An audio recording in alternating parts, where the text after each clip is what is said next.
And then, unfortunately, we had our main event, which was another triple threat qualifying match for the Money in the Bank briefcase ladder match, which will have, 18 people in it, whatever the Jey Uso and Finn Balor and Rey Mysterio, so two baby faces and a heel. And from the time that Jey Uso started his entrance promo, where he's out in the breezeway with the fans and a yeet, and then he walks into the arena and gets the big entrance with the lights and the wave, and that's great visuals. By the time they go to the break and they come back, an entrance is like 11 minutes from the start of his promo to the bell for the match.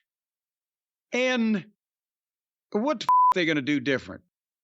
It's a three-way. It's the same shit as Jay won, and he's the first of 6 people to qualify for the Money in the Bank thing and blah, blah, blah. And then I noticed, I said, wait a minute, they got like 6 minutes left on this show. What? They're early, something is going to happen. And they do that. Jay celebrates and they have replays of the match and they do their plugs and etc. And then all of a sudden, music starts playing and lights start going out and shit starts shutting down and spooky music comes up.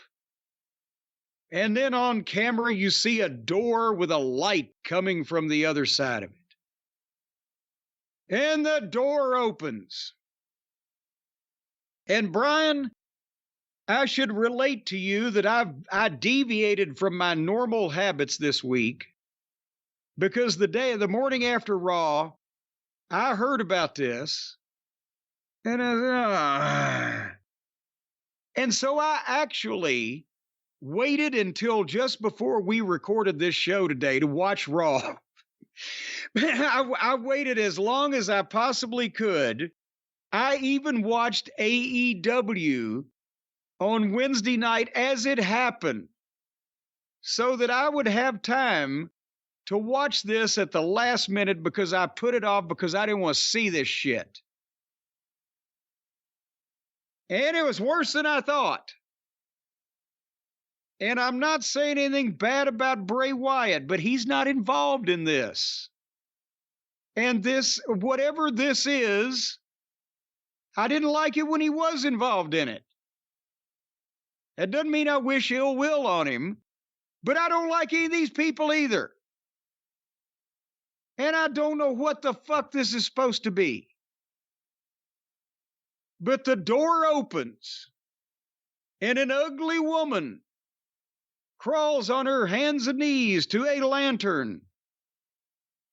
And then the camera passes her into a fog-filled, dark backstage area and gorilla position, and there's stuff short-circuiting, and there's bodies laying around, and there's blood smeared on the walls, and there's a guy dressed as a rabbit, and there's something sitting next to another body, and there's a guy in a gas mask, and there's Chad Gable with blood all over, fake blood all over his head, down unconscious.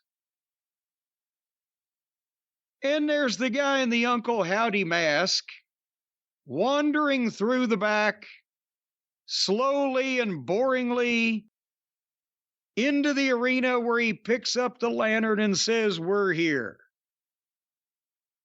And I said, "You may be here, but I'm not." Fuck. What in the...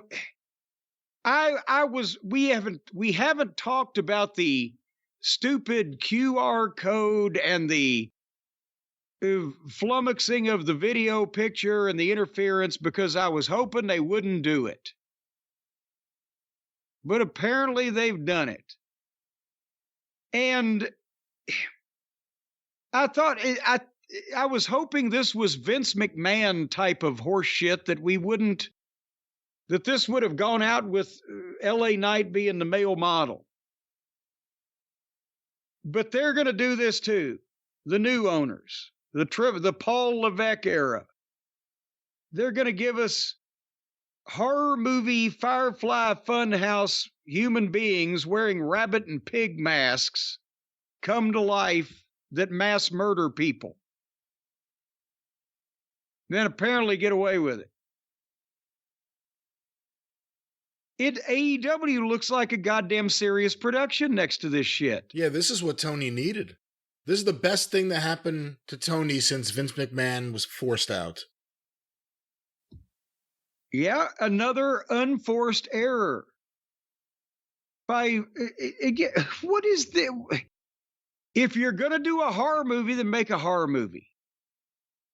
But as I mentioned earlier with the Rolling Stones concert, don't break into Hamlet in the middle. Because there may be an audience for each, but they didn't come to see the same thing both at the same time. To me, the real story is what is clearly the most fearless cameraman in history. Well, he knew what was good for him. He just walked along and shot everything, and if he hadn't have, they would have taken that disemboweling hook to him too. This is completely preposterous. It's phony bullshit. You're insulting us. You're insulting our intelligence, putting this on a program of shit of stuff that's supposed to actually be happening. This goes back into that argument people have that wrestling should be a blank canvas where anything could happen. Oh, well then good. Then take that blank canvas, set it down on the floor, drop your pants, squat over it, and take a fucking shit, because that's what it looks like.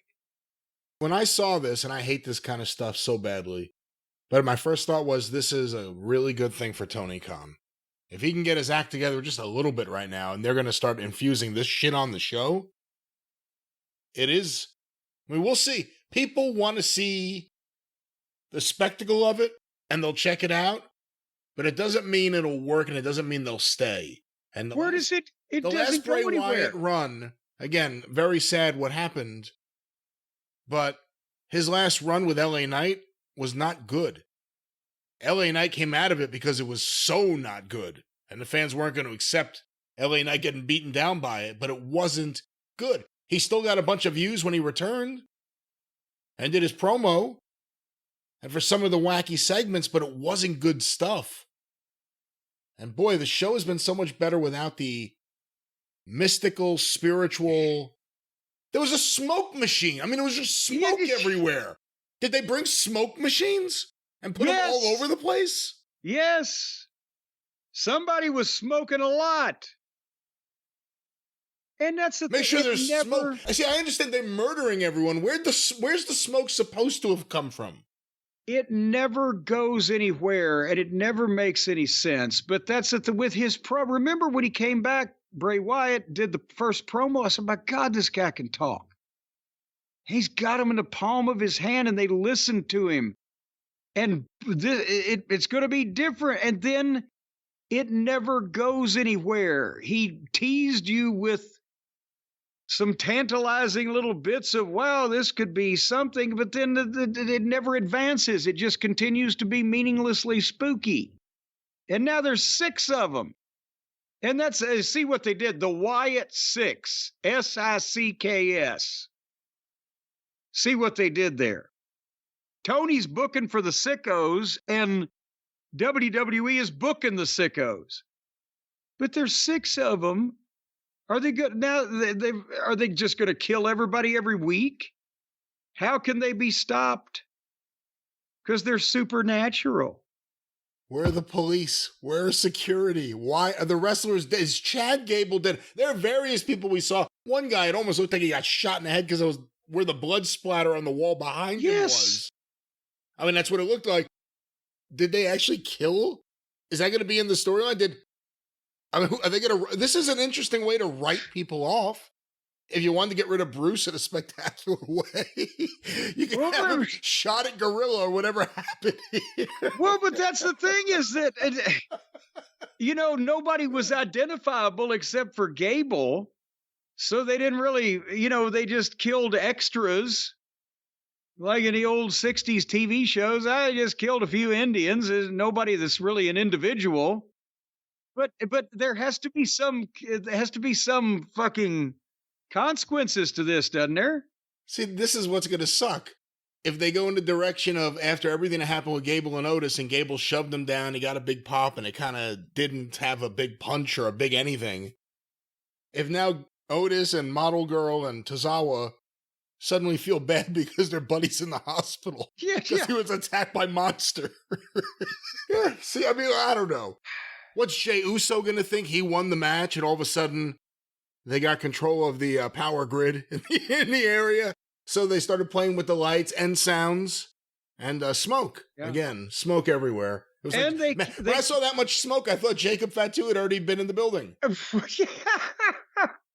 But then the problem was they pretty much massacred everybody that was in charge of putting the show on.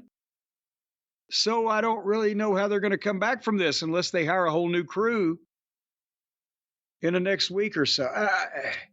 I thought we were done with this Uncle Howdy stuff a couple years ago. I thought so much. I really hoped so badly. It's embarrassing. Nobody can. Can't you guys kill people on NXT? Can't we just have like a designated kill zone? Like, leave that shit off the main roster stuff. What? You're working with TNA now. Go kill whoever you want. Just go wild in TNA, but come on. Vince used to talk about it. We don't want to insult people's intelligence, pal. Insult the fans. Well, you're insulting our intelligence now. Nobody could ever possibly believe this shit. And one of the biggest problems with Bray Wyatt, even to some people who really liked it, was that he was invulnerable. You couldn't do anything to hurt him or keep him down, or you could burn him alive. He came back. Yeah. The only thing that doesn't come back is the babyface's career. Well, that was it, but at least it was a one-on-one situation. One at a time, babyfaces got destroyed. There's 6 of these fucking people. Yes. And who knows if they have puppets? And the puppets are even meaner than they are. So, yeah, I mean, they've made such great strides in trying to be more professional and just come off as a program that you would not be looked at as stupid to watch. And then we're back with Vince and his fucking, potty jokes. Same thing. That's what it is. A big potty joke. That cameraman was going for an Emmy. That guy was, I'm just going to walk past this entire crime scene, filming everything in a very stylistic way. I'll move the camera. I'll move and groove and glide like I'm filming an ECW promo, just moving all over the place as I film one body over here and another over there. And here's the spooky people. Should I run away? No, I'll just get in close and center them and get a good shot. It looked like Rob Zombie directing an episode of CSI. Oh, boy. Hopefully they confine it to one show. If they're going to do this kind of shit, and I wish they didn't. Like CM Punk's going to be on SmackDown this week. It would be nice if there was a zone where none of this shit's going to happen. Well, and Raw's hard enough to watch already because 3 hours with only an hour and a half worth of shit in it.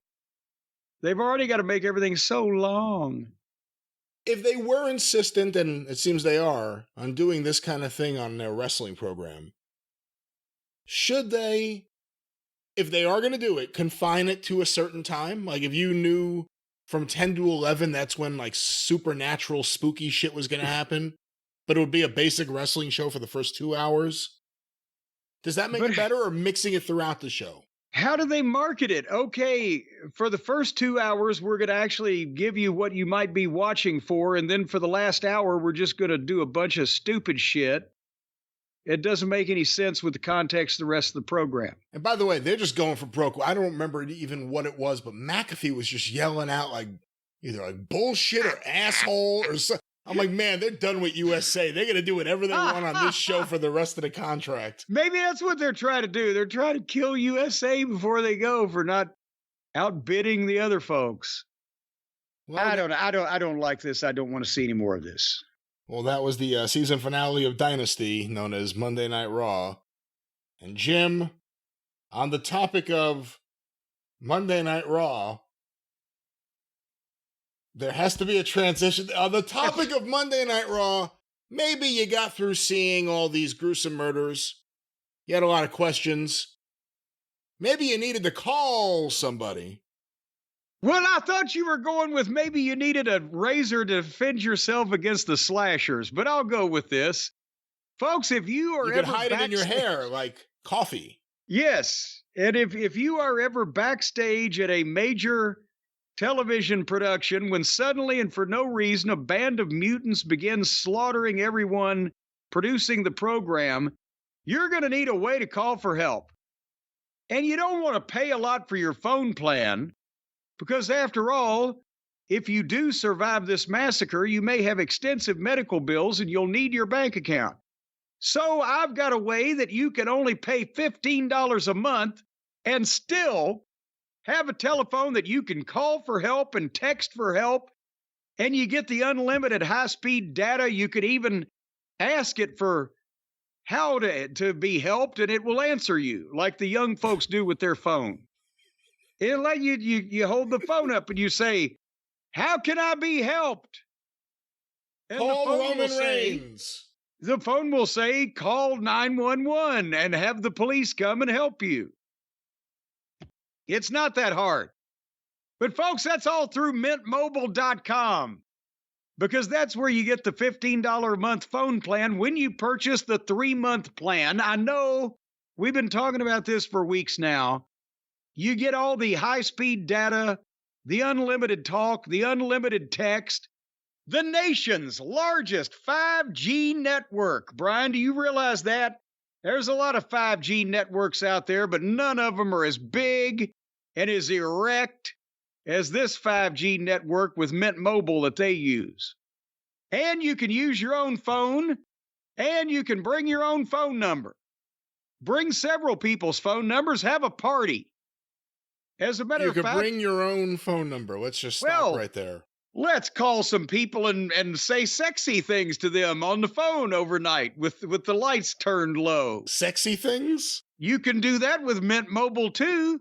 Maybe they could even send you a picture of their various orifices because you get the unlimited data and text and porn and all that stuff you get on a phone. No, again, that's not exactly how it works. And again, we don't want to get into specific genres of entertainment because different services, I assume, would have different fees. But we're talking about what you can get for a great plan, a great affordable plan for your own phone, as you said, and your own phone number. There are so many wonderful options. Mint Mobile. Yes, I'm talking about not professionals, but if you know somebody that's a talented amateur, they can just take a picture of their various hoo-has and send them right over to you because you get the unlimited $15 a month. Boy, howdy. I think if you get a picture a day, that's only like 50 cents.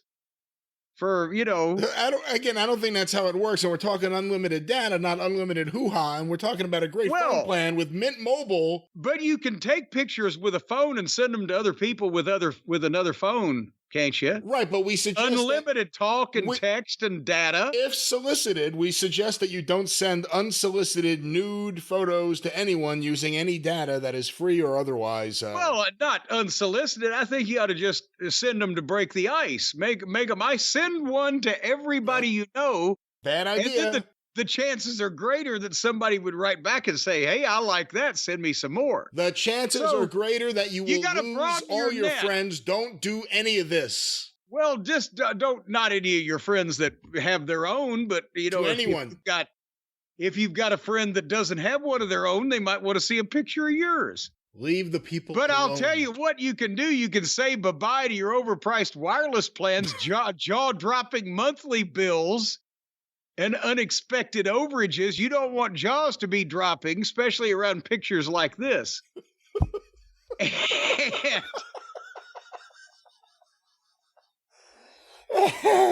So now you can cut your wireless bill to $15 a month at mintmobile.com/JCE. That's when you get that 3-month plan because, of course, $45 upfront payment required is equivalent to 3 months at $15 a month. This is simple mathematics. Everybody can do it. And you get new customers on the first 3-month plan only. Speed slower above 40 GB on the unlimited plan. Additional taxes, fees, and restrictions may apply depending on your parole and probation status. See Mint Mobile for all the details. But $15 a month for pictures of naughty time. Or phone calls to Nana. You never know. Again, most people. My Nana? Are you calling my Nana on the phone? I'm going to send her photos. I'm not going to call her. It's the modern day. No, we're not going to be calling anyone's nanas. You may want to call your own Nana. Or you may want to do things that don't involve dirty photos. There are plenty of options that don't involve dirty photos. I didn't say anything about dirty. They're tastefully done. Well, Mint Mobile. There was a pink parasol right in front of. Mint Mobile tastefully will help you one more time. One more time, Jim, what's that promo code? Mintmobile.com/JCE, $15 a month for all these services.